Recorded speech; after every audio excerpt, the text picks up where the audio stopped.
What is going on, beautiful people? I am Lee Hammock, the diagnosed self-aware narcissist known as mental illness, and welcome to another episode of A Narcissist Explains. In today's episode, we're going to be talking about how to deal with the silent treatment from a narcissistic person. Silent rage. Shh. No talking. Stay tuned, like and subscribe. So what's the best way to deal with the silent treatment from a narcissist? And of course, if you're new here, I'm actually a narcissist. I have narcissistic personality disorder. So to me, the best way to deal with the silent treatment is to learn how to enjoy the silence. Of course, if you don't want to be with the person anymore because you want to communicate and they refuse to communicate, leave the relationship if possible. But everybody's situation is different. If you can't leave or you're stuck or whatever, learn how to enjoy the silence. Because the silent treatment from a narcissist is about power and control. It's about punishing you for, you don't deserve my words, or you're trying to hold me accountable. And I feel like if we don't talk about it, if I'm silent to you, then the issue would just go away, which is why you see a lot of times after the narcissist gives you the silent treatment, a few days later, a few weeks later, whatever, they'll pretend like nothing happened. But if you enjoy the silence and they see that it's not affecting you like it normally does, they tend to switch course. And by switch course, I mean they could get very angry at you and start to rage at you. They could go to the other end of the spectrum and get mad as hell. So stay safe, follow YouTube.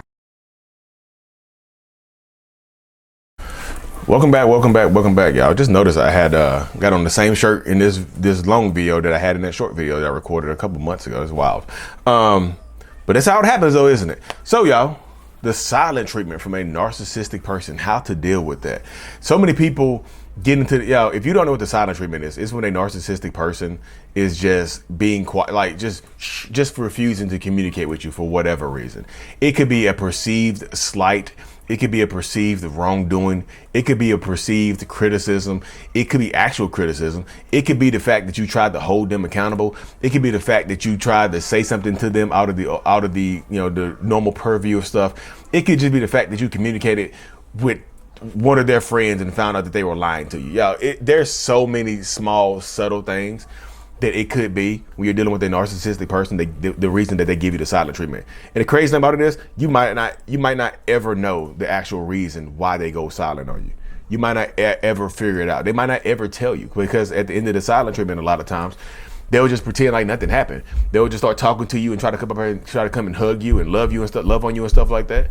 They absolutely might do something along those lines right there, and it's confusing as hell to you. You're like, what the hell is going on here? Like, you just went from not talking to me to talking to me like nothing happened. And that can be super confusing to you and super traumatic to you. So how do you deal with that? Like, get to the point. Damn, you just spent 2 minutes just talking. Wow, God, just tell us how to do the silent treatment.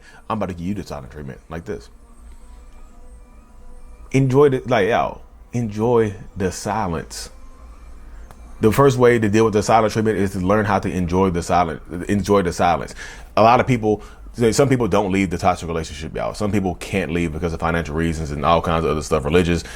I'm not here to judge. I'm just saying, learn to enjoy the silence, y'all. The silent treatment can be peaceful for you. A lot of times people can use the silent treatment to learn how to live without this person, to learn how to live without their voice. If you want to leave, you can use the silent treatment as teaching you how to live without them. Oh, I don't need you to communicate with me, and I can live a healthy, long life. I can be happy without your communication. Thank you for teaching me. You can end up thanking them for the silent treatment, because now they're teaching you before you leave how to actually live without them. You see what I'm saying? That's one way that you can deal with the silent treatment right there, is to literally just learn how to enjoy the silence, and then let the silence be. If you like say you can't leave, don't want to leave, whatever. Learn how to enjoy the silence. Pick up a hobby, read a book. You see what I'm saying? Learn an instrument, go for a walk, do something. Do something to combat the silence. You know what I mean? Audiobooks, whatever you need to do. Play with the kids. Go to work. Whatever your situation. Everybody's situation is different. But use the silence. The silence now becomes a tool in your defense. You see what I'm saying? I know the silent treatment is horrible, y'all, but I'm just trying to get people to look at it from a different perspective.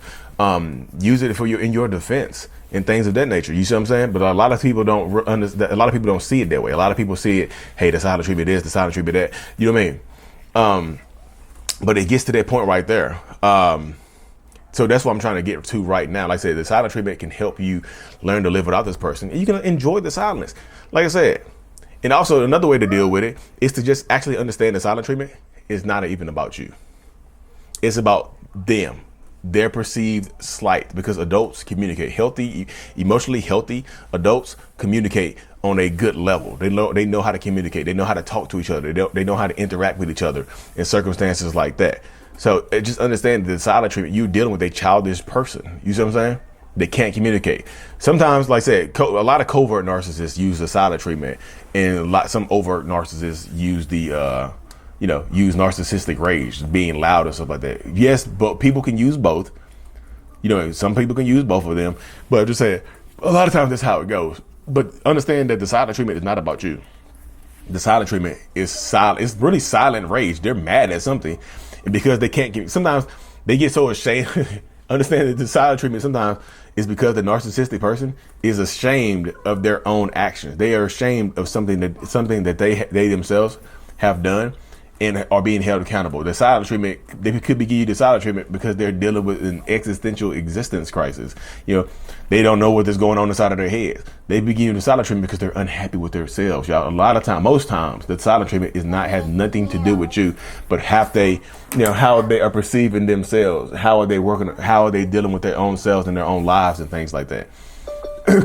I know it's a lot easier said than done, but like I said, the silent treatment could be, if you start to view it, and because they're going to keep doing it. As long as they see it's working, they're going to keep doing it. I'm not telling you to enjoy the silence. I'm not saying just like start having a party in front of them. I'm just saying just like, don't get to the point where it doesn't bother you. Like, okay, here comes the silent treatment.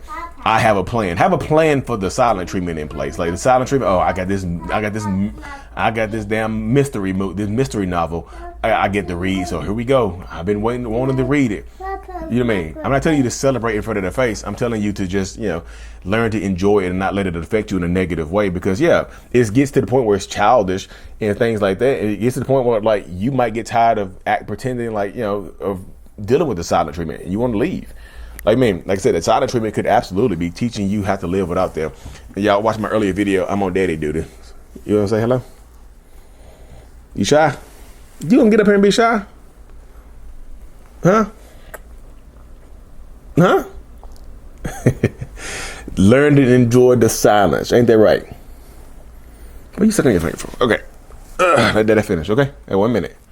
But yeah, the silent treatment could be absolutely, you can learn to live with the silence and things like that because they want to punish you. They want to make you feel like you don't deserve their voice. Like sometimes like, hey, look, your voice, you got to transition from thinking like the narcissist thinks that you don't deserve their voice. You got to get to the point where you be like, I don't want your voice. You say, I don't need your voice. I don't need your words to communicate. You know what I mean? But like I said, it's a situation that everybody has to learn how to deal with. Empower yourselves. Like and subscribe for more. And as always, y'all, mental illness is out. Peace. Thank you so much for being here, y'all. Thank you for watching my video to the end. I'm super eternally grateful for every single one of you. If you haven't already, make sure that you subscribe to the channel so we can help reach more people, help more people and things like that. The self-love brand is available. I love me. The self-love journal is available as well. Links in the description of every video I do. If you haven't already as well, look into joining the channel memberships for behind the scenes perks, priority responses to comments and things like that, y'all. Thank you so much for being here. See you next time.